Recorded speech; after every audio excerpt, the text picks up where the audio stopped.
Ini terjadi kenapa? Karena Presiden Pak Jokowi pernah jadi gubernur di Jakarta. Jadi beliau tahu persis bahwa tidak mungkin bisa mengelola transportasi. Assalamualaikum warahmatullahi wabarakatuh. Tadi dapat kejutan, Toto Pak Supriyatno bikin pantun. Jadi saya langsung coret-coret, Pak. Bikin pantun juga boleh kan ini? Boleh. Pak Supriyatno tiba-tiba kasih pantun. Terburu-buru harus bikin balasan. Bersama Asbanda, daerah dibangun demi peningkatan kesejahteraan. Mudah-mudahan lulus, Pak. Ini coret-coretnya baru saja, Pak, ini. Jadi, Pak Ibu sekalian saya hormati, selamat datang di Jakarta. Alhamdulillah pagi hari ini berkumpul para direksi, para pimpinan Bank Pembangunan Daerah seluruh Indonesia. Sebuah kehormatan bagi kami di Jakarta untuk menjadi tuan rumah pertemuan penting ini. Mudah-mudahan satu hari ini menjadi hari yang produktif, hari yang membawa pengalaman, pengetahuan bisa ditukarkan satu sama lain sehingga menjadi pembelajaran bagi semuanya. Kami di Jakarta menyambut baik bukan hanya kegiatan ini tapi potensi kolaborasi yang mungkin muncul. Karena menarik, di sini disebutkan bahwa sinergi BUMD. Karena ini yang sesungguhnya kita butuh untuk kita kembangkan sama-sama. Bapak Ibu sekalian saya hormati, izinkan dalam kesempatan ini kami menyampaikan yang biasa kami sampaikan pada teman-teman di BUMD. Kalau di BUMD sudah sering dengar, tapi saya sampaikan begini. Pertanyaan sederhana sesungguhnya. BUMD ini bagian dari negara atau bukan? Iya.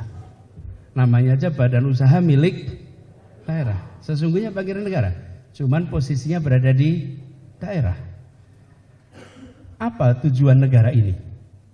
Mengapa kita mendirikan negara Republik Indonesia? Tujuan dasar utama yang harus dicapai, mengapa kita memiliki negara sendiri adalah keadilan sosial bagi seluruh rakyat Indonesia. Itu ultimate objektifnya. Karena sebelum punya negara sendiri, kita merasakan ada ketidakadilan yang luar biasa. Sekolah, hanya tertentu yang bisa sekolah. Kesempatan akses berusaha sebagian. Bahkan naik kendaraan umum pun, kereta api, ada pembatasan. Jalur kereta api, Jawa maupun Sumatera, itu rel kereta tidak mencerminkan distribusi penduduk. Jalur kereta api itu mencerminkan pusat produksi logistik. Kalau ada pertanian perkebunan, di situ akan ada jalur kereta. Kalau ada tambang, di situ ada jalur kereta. Bukan untuk memindahkan penduduk, tapi untuk melakukan ekstraksi atas sumber daya alam. Karena itulah kita kemudian memilih untuk merdeka. Nah, terus sekalian, ketika tujuan mendasar kita mendirikan negara ini adalah untuk keadilan sosial, maka pemerintah lalu membuat badannya. Ada badan yang disebut sebagai, kalau di daerah OPD, satu tangan yang satunya adalah BUMD. Dua-duanya adalah institusi di tangan negara untuk mencapai cita-cita. Tapi kan kita tidak ingin keadilan sosial dalam kemiskinan yang merata. Gitu. Nah iya kan? Kan kita ingin keadilan sosial dalam kesejahteraan yang terus meningkat. Karena itu di dalam ekonomi selalu diistilahkan kita ingin pertumbuhan yang berkualitas. Pertumbuhan berkualitas itu artinya angka pertumbuhannya tinggi, tapi distribusinya juga merata. Semua merasakan peningkatan itu. Karena itulah badan usaha milik daerah punya tanggung jawab moral dan tanggung jawab konstitusional untuk mencapai keadilan itu. Jadi, ketika kita berada di dalam institusi BUMD, maka dua peran itu, satu adalah peran pembangunan, satu peran komersial, kita harus seimbang. Jangan sampai fokus kita terlalu besar pada unsur komersial dan unsur pembangunan menjadi turun. Ini bukan hanya dalam konteks bank, tapi BUMD yang lain. Dan pesan ini saya selalu sampaikan kepada teman-teman di BUMD, jangan lupa bahwa hadirnya di kepemimpinan itu untuk tugas pembangunan. Kalau hanya fungsi komersial, maka tidak usah berada di dalam lingkar pemerintah. Swasta saja, dan tidak ada masalah itu. Dan negara tidak pernah bertujuan, pelaku negara, mencari untung. Negara itu tidak mencari untung. Yang mencari untung itu private entity. Kalau negara itu tugasnya melaksanakan konstitusi. Pemerintah itu tugasnya melaksanakan konstitusi. Yang mencari untung adalah private entity, baik itu pribadi maupun institusi. Bapak Ibu sekalian yang saya hormati, ini penting untuk terus kita ingatkan kepada diri kita. Karena kita berada di wilayah di mana ada unsur komersial. Dan ada unsur komersial tak selalu membuat kita ingat bahwa kita berada di tempat yang tujuan utamanya sesungguhnya adalah menghadirkan keadilan sosial. Karena itu, ketika teman-teman di BUMD di Jakarta kita bekerja bersama, saya sangat berharap semuanya, kita rapikan barisan, sinergi sama-sama untuk mencapai perasaan keadilan sosial di Jakarta. Karena itulah ada kerjasama BUMD atau Bank DKI dengan misalnya di sini ada Food Station, dengan Dharma Jaya, dengan Transjakarta, dengan MRT. Itu semua dalam konteks bagaimana fungsi pembangunan berjalan. Dan pemerintah terus-menerus memberikan dukungan, bentuknya kalau di Jakarta namanya kita berikan PMD, penyertaan modal daerah. Dan ini Bapak sekalian harus kita ingat sebagai fungsi dasar BUMD kita. Termasuk kalau kami di Jakarta, air Bapak sekalian. Adanya kota karena ada air. Dan Jakarta ini satu dari sedikit kota yang punya banyak air. Ada 13 sungai mengalir ke Jakarta. Coba Bapak Ibu cek di kota Bapak Ibu sekalian ada berapa sungai. Kita mungkin kalahnya dengan kota Banjarmasin. Banjarmasin mungkin kok sungainya lebih banyak. Tapi di kota-kota lain tidak. Kita ada 13 sungai mengalir. Tapi di Jakarta air bersih menjadi masalah. Jadi saya sampaikan kepada semua, fungsi badan usaha milik daerah bukan berdagang air, tapi fungsinya adalah menyediakan air minum untuk seluruh warga, bentuknya perusahaan. Karena itu tuntutan yang diberikan kepada BUMD adalah tuntutan untuk melaksanakan fungsi pembangunan. Bila tuntutan yang diberikan adalah soal keuntungan, nanti mengganggu private sector. Pemerintah pendapatannya lewat pajak saja. Besarkan perekonomian, pajaknya akan masuk ke pemerintah. Besarkan itu. Tapi kalau pemerintah memilih untuk menjadi pelaku pasar dan regulator, maka potensi konflik of interest akan tinggi. Karena kita regulator sekaligus kita pelaku pasar. Jadi regulator besarkan pasarnya, pajaknya masuk ke negara. Disitulah kita mendapatkan. Nah, spirit ini Bapak sekalian yang kami coba jaga di Jakarta dengan kolaborasi semuanya. Dengan tujuan itu, metodenya kolaborasi Bapak sekalian. Izinkan saya Pak Deputi menyampaikan sedikit terkait ini.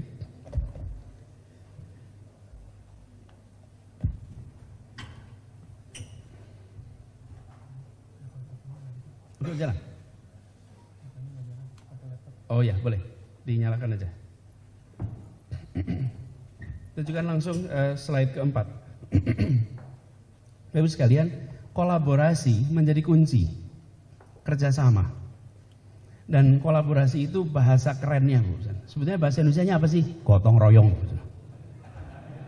Gotong royong. Dari zaman dulu kita udah bilang. Namanya gotong royong. Cuman generasi baru kalau dengar gotong royong dipikir kerja di kampung gitu. Bersih-bersih, gotong royong. Padahal sebetulnya dari dulu kita sudah bicara kolaborasi. Kolaborasi. Bapak sekalian, kita mengalami evolusi dan ini yang kami gaungkan di antara teman-teman sekalian. Dulu kami di pemerintahan kota, provinsi, itu kita jadi administrator dan masyarakatnya dianggap sebagai warga saja. Lalu pola hubungannya sosialisasi, bikin sesuatu sosialisasikan. Lalu tumbuh kita menjadi penyedia jasa atau pelayan masyarakat. Masyarakatnya dianggap sebagai customer, dilayani, konsultasi kita. Sudah lebih baik itu, kita konsultasi. Sesudah itu masyarakatnya empowered, terdidik, naik kelas. Masyarakat bisa menjadi partisipan, negara menjadi fasilitator. Lalu yang sekarang terjadi, masyarakatnya bisa menjadi co-creator dan pemerintahnya jadi kolaborator. Bentuknya kolaborasi. Ini evolusi. Dulu kenapa kita menempatkan warga sebagai residen? Wong belum pada sekolah, belum pada terdidik, ekonominya masih lemah, belum memiliki kemampuan untuk mandiri. Pertumbuhan selama berapa dekade ini membuat transformasi.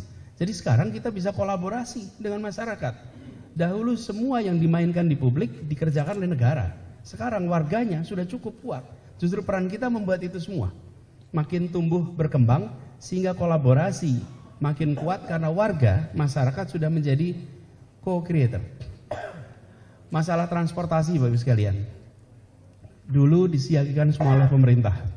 Kalau di Jakarta hampir dulu semua bis disediakan pemerintah. Sekarang bisnya disediakan oleh swasta kerja bersama dengan pemerintah. Bahkan sekarang muncul bentuknya ojek. Ojeknya oleh swasta, bukan oleh negara. Dahulu segalanya serba dari negara. Sekarang kita bentuknya kolaborasi. Nah, saya ingin menggambarkan satu kolaborasi yang dikerjakan bersama-sama dengan Bank Jakarta. Ini contoh satu kolaborasi yang kita lakukan dengan Bank DKI dan transportasi di Jakarta. Apa yang terjadi Bos sekalian? Jakarta ini memiliki masalah mobilitas penduduk. Karena jumlah penduduknya banyak, di dalam kota kita itu 10,6 juta orang di dalam kota Jakarta. Dengan tetangga semuanya, kalau di total itu antara 27 sampai 30 juta. Jadi mobilitas amat tinggi. Efeknya kemacetan cukup tinggi. Kenapa kemacetan tinggi? Karena penduduknya menggunakan kendaraan pribadi. Pembangunan kita selama ini car oriented development. Sekarang kita lagi geser menjadi transit oriented development, pakai kendaraan umum. Tapi kendaraan umum kita terpisah satu sama lain. Jadi yang kita lakukan sama-sama di Jakarta, mengintegrasikan transportasi umum, seluruh rute disambungkan, antar moda disambungkan, angkot, bis medium, bis besar, bis Transjakarta, MRT, LRT, kereta. Itu ada 7 moda umum, massal, disambungkan. Dengan apa disambungkannya? Dengan tiket yang sama dan rute yang nyambung. Sehingga warga menggunakan kartunya, nah ini bersama Bank DKI kartunya, masuk ke angkot, di tap, dia bisa pindah ke kendaraan lain selama 3 jam tanpa ada tambahan biaya. Rp5.000 selama 3 jam. Pindah satu tempat lain. Dengan begitu, maka satu sama lain kendaraan itu tersambungkan. Integrasi rute, integrasi tiket. Lalu manajemennya juga terintegrasi. Apa yang terjadi ketika transportasi itu tersambungkan? Warga bisa pergi kemana saja dari mana saja tanpa harus selalu bertukar kendaraan dengan ongkos ekstra. Karena dia bisa bepergian dalam waktu 3 jam. Insya Allah kalau di Jakarta 3 jam sih sampai di sana. Satu tempat ke tempat lainnya. Nah, di sisi lain, angkot-angkot ini diubah rewardnya. Kalau dulu angkot, bis semuanya, pendapatan mereka berdasarkan jumlah penumpang. Sekarang diubah. Pendapatan mereka berdasarkan jumlah kilometer per hari. Satu hari dia harus minimal, misalnya minimal 92 kilo, maksimal 115 kilo. maka dia harus muter terus tiap hari, nggak usah ngetem. Kenapa? Karena dihitungnya berdasarkan kilometer. Kalau ngetem malah rugi, jalan terus. Ada penumpang tidak ada penumpang sama saja. Jalur gemuk, jalur kurus tidak ada lagi, karena orang bergerak berdasarkan pendapatannya berdasarkan kilometer. Yang bekerja di situ uangnya pun didapat bukan berdasar penumpang, tapi berdasarkan bulanan. Ekosistemnya dibangun dan kata kuncinya di kartu itu. Begitu tap jalan, maka dia bisa pindah. Tapi sekalian, alhamdulillah metode ini kita mulai lakukan awal 2018. Itu kita mulai. Pada saat itu sistemnya dibangun namanya Jaklingko. Lingko itu kita pinjam dari kata Nusa Tenggara Timur. Ada di Nusa Tenggara Timur di sini? Ada NTT. Itu dari Manggarai, betul ya? Lingko. Lingko itu sistem persawahan yang seperti jejaring laba-laba. Itu kita pinjam gitu. Karena kita juga ingin menyerap lebih banyak bahasa daerah untuk menjadi bahasa Indonesia. Jakarta Lingko. Soalnya kita udah terlalu sering menyerapnya dari asing, Pak. Kita harusnya menyerap dari bahasa daerah.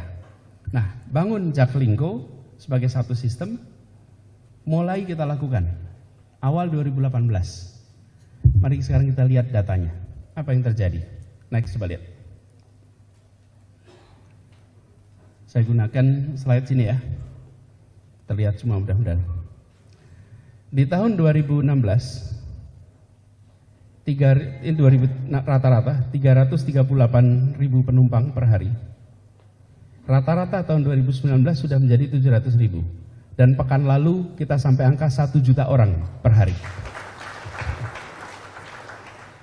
Tapi sekalian, saya sampaikan semua. Kalau ini jumlah rute tambah, jumlah yang terintegrasi tambah, di operasi bisnya dari 1.500 menjadi 3.400. Bahkan kalau lihat angka-angka ini menggambarkan bahwa mengalami ekspansi.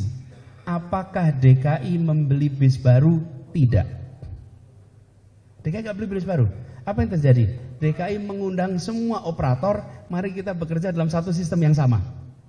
Yang namanya Metro Mini, yang namanya KWK, yang namanya Kopaja. Yuk kita bekerja dalam sistem yang sama. Kolaborasi. Ini platformnya Bank DKI ini yang menyiapkannya. Dan karena mereka terikat kontrak dengan kita, bisnya baru-baru. Sudah tidak ada lagi bis usia lebih dari 10 tahun di Jakarta hari ini. Nggak ada. Kenapa? Karena mereka bisa dapat kontrak, dengan dapat kontrak itu mereka bisa dapat kredit dari Bank DKI. Sehingga bisnya bisa dirawat dengan benar. Dulu itu remnya ditambah doa Bapak Ibu. Ya. Ngerem sambil berdoa. Kenapa? Lah karena kampasnya jarang diganti. Masalah besar. Kenapa kampas diganti? Karena mereka mendasarkan pendapatannya berdasarkan jumlah penumpang, rebutan di jalan, balapan. Sering tidak lihat angkot pepet-pepetan? Iya, menambah pahala bagi supir-supirnya. Kan didoain semua kan? Mudah-mudahan selamat. Tapi sekalian, apa yang terjadi? Kembalikan slide-nya aja. Kembalikan slide tadi. Jangan hilang dulu. Kalau video bisa dilihat dari mata sendiri. Anda tunjukkan slide-nya. Ini Bapak sekalian, yang saya hormati. Kalau pertambahan bis itu menunjukkan kita punya dana. Nothing new, not interesting. Cuma punya uang ya tambah bis bisa. Selama punya anggaran bisa. Tapi yang terpenting di sini bukan itu. Yang terpenting adalah apakah penduduk Jakarta mau pindah dari kendaraan pribadi ke kendaraan umum. Buktinya angka di sini. Dari 336 menjadi 1 juta orang mau pindah per hari menggunakan kendaraan umum. Kalau mereka pindah artinya mereka merasakan manfaat dari menggunakan kendaraan umum. Kota modern ya pakai kendaraan umum. Di seluruh Bapak Ibu sekalian datang ke tempat-tempat kota-kota besar dunia modern, pasti basisnya kendaraan umum. Ini yang sekarang kita lakukan. Jadi Bapak Ibu sekalian, ini tidak bisa terjadi jika tidak ada kolaborasi. Siapa yang kolaborasi? Pengelola bis Transjakarta, biasa disebut busway, pengelola angkutan mikro, itu. Lalu siapa yang menjadi integratornya itu? Perbankan. Bank DKI yang menjadi integrator. Dia yang menyatukan. Lalu satu lagi nih. Nanti sebentar lagi kita akan masuk dengan kereta api. Alhamdulillah kereta api sekarang stasiun-stasiun dan kereta api komuter dipindahkan dari pemerintah pusat ke DKI sekarang pengelolaannya. Ini terjadi kenapa? Karena Presiden Pak Jokowi pernah jadi gubernur di Jakarta. Jadi beliau tahu persis bahwa tidak mungkin bisa mengelola transportasi bila pengelolaannya terpisah-pisah. Pengelolaannya harus terintegrasi. Harus terintegrasi. Yang mengelola tata ruang adalah yang mengelola tata transportasi. Itu sederhana sekali. Kalau tidak, rencana tata ruang dan rencana transportasi nggak nyambung. Kalau nggak nyambung, nggak ada yang naik kendaraan umum. Ini sekalian kita lakukan, alhamdulillah. Tadi angkanya sudah muncul. Apa yang terjadi sekalian? Jakarta, kota tahun 2017, kota termacet di dunia nomor 4. 2019 turun jadi nomor 7. Tahun ini menjadi nomor 10. Target kita keluar dari 10 besar. Ya. Jadi sekarang kita udah turun dari paling macet nomor 4 jadi paling macet nomor 7. Saya tuh merasa gemes juga, kenapa nggak nomor 11 kalian gitu loh. Sekarang 10. Mudah-mudahan tahun depan bisa turun lagi. Ketika itu terjadi sekalian, maka makin banyak lagi yang mau pindah ke kendaraan umum. Dan alhamdulillah dalam 1 dari 3 kota di dunia yang mendapatkan Sustainable Transport Award. Nah, kalau Bapak Ibu lihat sosmed nggak akan ada ini semua, nggak ketemu di situ, ya, nggak akan ketemu kalau di sosmed. Tapi inilah yang dirasakan warga Jakarta. Karena itu saya sering sampaikan, yang dibicarakan dengan yang dipercakapkan dengan yang dirasakan belum itu sama. Kami fokus pada yang dirasakan warga, yang dirasakan sebagai pengalaman perubahan bagi warga. Saya sampaikan ini semua, sekalian bukan soal bercerita tentang improvement Jakartanya. Saya ingin sampaikan bahwa ketika mau duduk sama-sama, setara, dan negara tidak sok tahu. Karena pemerintah itu kecenderungannya kami paling tahu semua. Anda duduk diam, nggak bisa, won't work. Kembali ke slide sebelumnya. Tempatkan warga sebagai co-creator, sebagai orang yang bisa membuat juga. Jadi mereka adalah partner. Itu seluruh angkutan umum yang sekarang brandnya sama, tapi belakangnya operatornya ada 27 operator. Tapi di depannya warnanya sama, tapi kepemilikannya ada 27 perusahaan, koperasi, beda-beda. Tapi kita duduk sama-sama, kerjakan sama-sama. Begitu ini dikerjakan oleh sekalian, yang terbangun adalah ekosistem usaha yang sehat. Kolaborasi tidak harus tanpa faedah. Kalau kan kita bicara gotong royong, kesannya serba sosial. Tidak, gotong royong itu juga bisa dalam kegiatan perekonomian. Yang tadi kita bangun adalah perusahaan bisa tumbuh sehat, dia bisa meremajakan mobilnya, kendaraannya, supirnya, kernetnya bisa sejahtera, pemiliknya bisa sejahtera, penumpangnya merasakan kenyamanan. Dan negara memainkan ini sebagai peran pembangunan. Kalau negara mencari untung, sistem ini nggak jalan. Kalau kami orientasinya cari untung, bis Transjakarta cari untung, MRT cari untung, LRT cari untung, nggak jalan ini semua. Tapi negara tidak bekerja untuk mencari untung. Negara bekerja untuk membangun masyarakat, membangun wilayah. Ini yang kami coba kerjakan di Jakarta. Jadi Bapak sekalian yang kami hormati, dalam kesempatan ini saya berbagi ini semua untuk mengembali sama-sama mengingatkan pada diri saya dan kita semua bahwa tujuan kita merdeka, keadilan sosial. Fungsi yang kita lakukan dengan pola kolaborasi. Ilustrasinya adalah transportasi.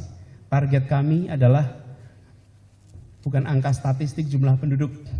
Karena kalau pakai statistik begini, biasanya yang sering dikatakan kalau pemerintah biasanya begini. Pemerintah daerah ya, kita selalu begini.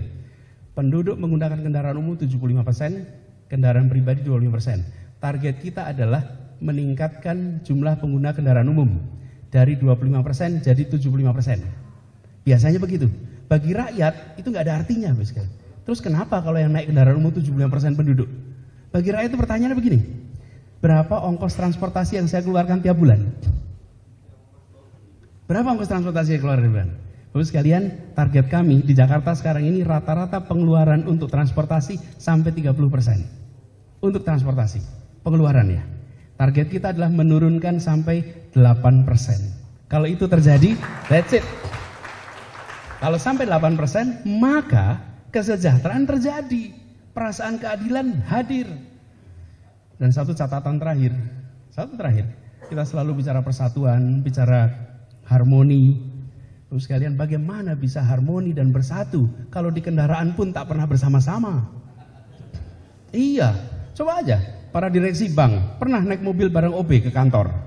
Gak pernah. Gubernur gak pernah. Bapak sekalian, kok kita ini tidak memikirkan soal perilaku, interaksi. Negara tidak merancang. Kalau negara tidak merancang, jangan harap ada persatuan. Jutaan orang ke kantor di Jakarta sendiri-sendiri, Bapak Ibu. Yang pimpinan sendiri, yang middle management sendiri, yang office boy sendiri, sampai di kantor, berinteraksi sendiri, sorenya nanti kegiatannya beda. Yang satu ke warung kopi, yang satu ke kafe. Lain kan skalanya? Kalau Bapak Ibu datang ke sekitar Bundaran Indonesia, di situ ada Grand Indonesia, di samping ada Tamrin City. Pasti yang ke Tamrin City tidak Grand Indonesia. Sebaliknya, yang ke Grand Indonesia juga tidak ke Tamrin City. Apa yang terjadi dengan pakai transportasi umum? Kalau pakai transportasi umum sekalian, presiden, menteri, CEO, gubernur, wali kota naik kendaraan umum, berdirinya sama, duduknya sama. Kedudukan tidak menentukan posisi tempat duduk. Sama sekali tidak ada. Kita sering menganggap enteng, oh nggak penting. Tidak, itu penting sekali. Datanglah ke airport, tanpa kita sadari ada stratifikasi di situ. Tanpa kita sadari, Bapak sekalian. Cuman karena kita udah terbiasa, we take it for granted. Udah nggak kita anggap sebagai sesuatu yang masalah. Sesungguhnya problem. Kalau sebuah kota tidak secara serius memikirkan persatuan, ya jangan harap ada persatuan. Karena kita membiarkan ada kotak-kotak berdasarkan sosial ekonomi. Angkutan umum massal itu adalah alat untuk membangun perasaan kesetaraan di seluruh warganya. Itu yang kita kerjakan sekarang. Dan alhamdulillah sekarang sekalian sudah banyak pimpinan-pimpinan perusahaan di Jakarta yang berangkat kantor naik bis, berangkat pulang kantor naik bis, dan angkotnya alhamdulillah sekarang sudah bermunculan angkot pakai AC. Silahkan nanti coba angkot pakai AC. Apa yang terjadi? Rasa nyaman itu muncul.